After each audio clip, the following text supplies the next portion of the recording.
It is great to be back in the Star City.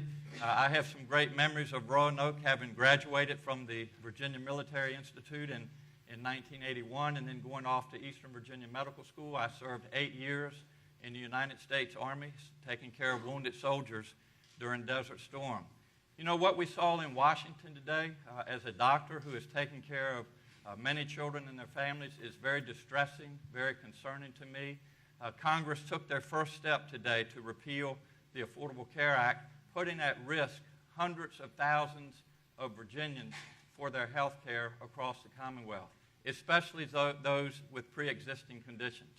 You know, I can't predict the future, but I will tell you that we're all going to have a day when we need to go see the doctor, and Washington has turned their backs on us.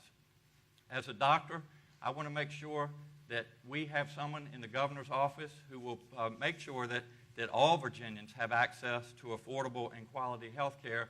No individual in Virginia should be a medical illness away from either death or financial ruin. You know, as a doctor, I've gone around and listened to a lot of people across the Commonwealth. They want a job that they can support themselves and their families with. They want to make sure that their families have access to affordable health care. They want to make sure that their children have access to a world-class education system, and they want to live in communities where there are not guns on every street. They also want someone that will stand up to the hatred and the recklessness of what we're seeing in Washington, D.C. right now. So I look forward to continuing to promote economic opportunity for all Virginians, no matter who they are, no matter where they are.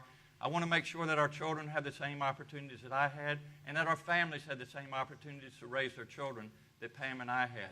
I look forward to sharing my vision for Virginia with you tonight. Thanks so much for being here, and thanks for listening.